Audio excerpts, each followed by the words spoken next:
नमस्कार, चुनावी विश्लेषण में आपको स्वागत है। और 4 राज्यों में विधानसभा चुनाव की तैयारियां शुरू हो चुकी हैं। 4 राज्यों में महत्वपूर्ण माना जा रहा है महाराष्ट्र, जम्मू कश्मीर, हरियाणा और झारखंड को लेकर इसी साल विधानसभा चुनाव होने हैं, क्योंकि लोकसभा चुनाव के बाद यहां पर काफी हलचल है और लोकसभा चुनाव के नतीजे 4 राज्यों में चौंकाने वाले रहे हैं, क्योंकि इस बार एनडीए विशिष्ट इंडिया गठबंधन की सीधी टक्कर में इन 4 राज्यों में किसकी सरकार बन सकती है। क्योंकि 4 राज्य इसलिए भी महत्वपूर्ण हो जाते हैं क्योंकि 4 राज्य के लिए अगर बात की जाए तो 2 राज्य में यहां पर बात की तो भारतीय जनता पार्टी एनडीए की सरकार है, जबकि झारखंड में यहां पर गठबंधन की सरकार है, जम्मू कश्मीर में राष्ट्रपति शासन है। लेकिन जम्मू कश्मीर में यहां पर सितंबर 2024 से पहले चुनाव कराने का यह सुप्रीम कोर्ट का बड़ा फैसला आ चुका है। तो इसी साल जम्मू कश्मीर में कभी भी तारीखों का ऐलान हो सकता है विधानसभा चुनाव को लेकर।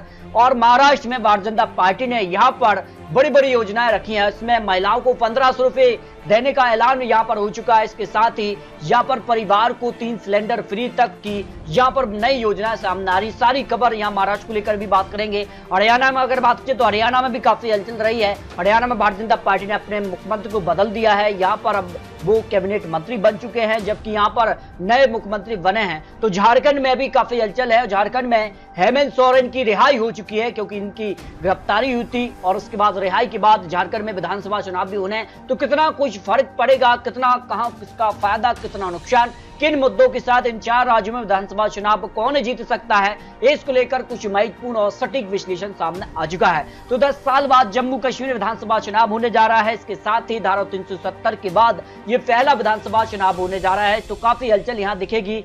हरियाणा में अगर बात की तो इस बार क्या पलटेगा खेल, क्योंकि लोकसभा चुनाव ने चौंका दिया है। हरियाणा की 10 में से 5 सीट पर कांग्रेस तो 5 सीट पर ही भारतीय जनता पार्टी को जीत मिली है। इस बार हरियाणा में काड़ी की टक्कर देखने को मिल सकती है, जबकि झारखंड में भी काफी हलचल है। और झारखंड में इस बार क्या गठबंधन की सरकार बरकरार रहेगी या भारतीय जनता पार्टी वापसी करेगी, इस पर महत्वपूर्ण आंकड़े आपको दिखाएंगे। तो शुरुआत करते हैं जम्मू कश्मीर को लेकर। तो जम्मू कश्मीर को लेकर अगर बात की जाए तो परिसीमन के बाद यहाँ सीटें बढ़ चुकी है और परिसीमन के बाद काफी हलचल जम्मू कश्मीर में दिख रही है, क्योंकि धारा 370 के बाद पहला यहाँ पर विधानसभा चुनाव होगा। तो क्या भारतीय जनता पार्टी यहाँ सरकार बनाएगी या फिर जो गुपकार गठबंधन बना था वो यहाँ पर सरकार बनाने के आंकड़े तक पहुंचेगा। तो 10 साल बाद जम्मू कश्मीर विधानसभा चुनाव होने जा रहे हैं। जम्मू कश्मीर अभी राष्ट्रपति शासन लगा हुआ है, लेकिन आखिरी चुनाव 2014 में हुआ था और अब माना जा रहा है कि यहाँ पर इसी साल विधानसभा चुनाव होने जा रहे हैं। 2018 से यहाँ सरकार भंग हो चुकी है और यहाँ राष्ट्रपति शासन है और पीडीपी बीजेपी का जो अलायंस था वो टूटा था।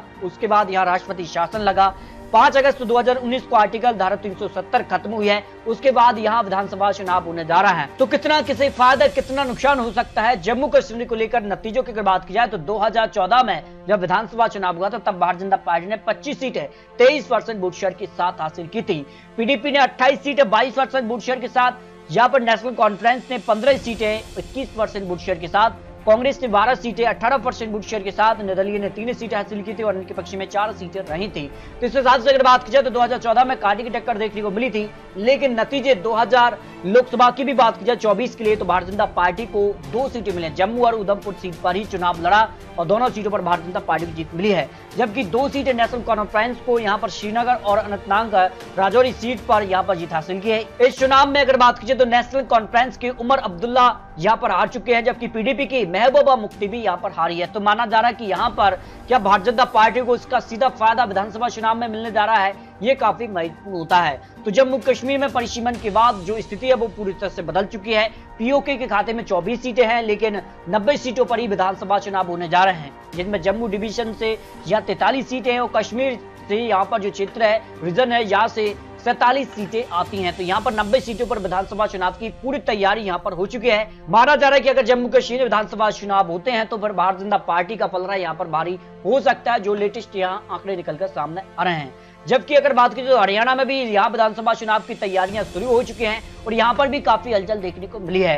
हरियाणा में अगर बात की जाए तो किसान आंदोलन के बाद ये विधानसभा चुनाव होने जा रहा है और भारतीय जनता पार्टी ने यहाँ पर मुख्यमंत्री बदले हैं। हालांकि इससे पहले भी कई राज्यों में भारतीय जनता पार्टी अपने मुख्यमंत्री बदल चुकी है, उसका फायदा उनको सत्ता में मिला है। तो इस बार जेजेपी का भी गठबंधन यहाँ पर टूटा है, तो उसका कितना नुकसान कितना फायदा होगा। फिलहाल अगर बात की जाए तो हरियाणा में अभी बीजेपी सरकार में है, लेकिन 2024 में बीजेपी जेजेपी का गठबंधन भी टूटा है। विधानसभा चुनाव का कार्यकाल यहाँ पर 3 नवंबर 2024 तक खत्म होगा। संभावित चुनाव अक्टूबर में होने जा रहे हैं। 2019 में बीजेपी जेजेपी और अन्य की जो सरकार है उसमें अगर बात की तो गठबंधन बीजेपी का टूटा है और यहाँ पर सीएम मनोहर लाल खट्टर की जगह नायब सैनी को यहाँ पर नए मुख्यमंत्री के तौर पर बनाया है। तो हरियाणा की बात की जाए 2019 के नतीजों में तो यहाँ पर 90 सीटों में से भारतीय जनता पार्टी को सबसे ज्यादा 41 सीटों पर जीत मिली थी। कांग्रेस पार्टी को 30 सीटों पर, जेजेपी पार्टी को 10 सीटों पर, निर्दलीय ने 7 सीटें हासिल की थी और यहाँ पर कुछ अन्य सीटों पर भी जीत मिली थी अन्य क्षेत्रीय पार्टियों को लिए। तो यहाँ पर अगर बात की जाए तो हरियाणा में इस बार क्या पूर्ण बहुमत की सरकार भारतीय जनता पार्टी बना लेगी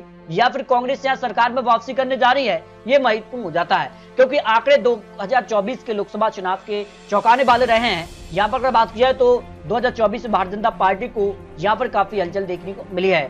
भारतीय जनता पार्टी को भी 5 सीटें तो 5 सीटों पर ही कांग्रेस को जीत मिली है। इस लिहाज से अगर बात की जाए लोकसभा चुनाव के आकलन से तो फिर विधानसभा चुनाव में कांग्रेस भारतीय जनता पार्टी के बीच कड़ी टक्कर यहाँ पर देखने को मिल सकती है। लेकिन निर्दलीय और यहाँ पर जेजेपी का जो पार्टी है वो निर्णायक होगी कि हरियाणा में वो किसकी सरकार बना सकते हैं, क्या की भूमिका में आ सकते हैं। तो महाराष्ट्र में भी काफी हलचल देखने को मिल रही है। महाराष्ट्र में लोकसभा चुनाव के नतीजों के बाद काफी हलचल देखने को मिली है और अगर बात की जाए तो महाराष्ट्र में एनडीए को जबरदस्त नुकसान देखने को मिला है। और अगर बात की जाए तो यहाँ पर शिंदे गुट प्लस यहाँ पर एनसीपी और भारतीय जनता पार्टी का जो गठबंधन था उसके अगर बात की जाए तो नतीजों के बाद काफी हलचल रही है और मंत्रिमंडल में भी यहाँ पर एनसीपी को और शिंदे गुट को ज्यादा जगह नहीं मिली है। उसके बाद महाराष्ट्र में क्या भारतीय जनता पार्टी यहाँ पर अपने दम पर विधानसभा चुनाव लड़ेगी, ये महत्वपूर्ण होता है।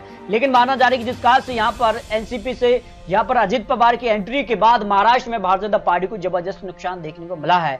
तो क्या कुछ आंकड़ा बन सकता है? माना जा रहा है कि इस बार महाराष्ट्र में खेला पलट सकता है। 2022 में यहाँ पर यूपीए सरकार बनी थी, तब महाविकास आघाड़ी की सरकार थी, लेकिन तब एनडीए से शिंदे गुट प्लस अजीत गुट के आने से भारतीय जनता पार्टी एनडीए सरकार बन चुकी है। 2019 की अगर बात की तो भारतीय जनता पार्टी अपने दम पर 106 सीटों पर जीत हासिल की थी। शिवसेना को 56 सीटें, तब शिवसेना भारतीय जनता पार्टी गठबंधन के साथ चुनाव लड़ी थी, जबकि कांग्रेस और एनसीपी को यहाँ पर 44 सीटें और 54 सीटें एनसीपी के लिए और अन्य के पक्ष में 28 सीटें रही थी। लेकिन इस बार एनडीए और इंडिया गठबंधन की टक्कर होने जा रही है। तो महाराष्ट्र में फिलहाल अगर बात की जाए तो लोकसभा चुनाव के नतीजों के आधार पर इंडिया गठबंधन का पलड़ा महाराष्ट्र में नजर आ रहा है और महाराष्ट्र में अब नई नई योजनाएं, नई नई यहाँ पर घोषणाएं भी देखने को मिल रही हैं। अगर बात की जाए तो महाराष्ट्र में फिलहाल स्थिति में यहाँ पर एनडीए को 162 विधायकों को समर्थन है, इंडिया गठबंधन के पास 125 है और एक सीट यहाँ पर खाली है। अगर बात की जाए तो यहाँ पर एनडीए को 9 सीटें मिली, बीजेपी को 9 सीटें नहीं, शिवसेना को 7 सीटें, एनसीपी को 1 सीट मिली। अगर 17 सीट की बात की जाए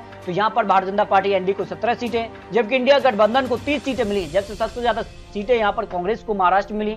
यहाँ पर जो है उद्धव गुट को 9 सीटें और शरद पवार को 8 सीटों पर जीत मिली है। इस कारण से अगर बात की तो महाराष्ट्र में इस बार बड़ा उलटफेर देखने को मिल सकता है।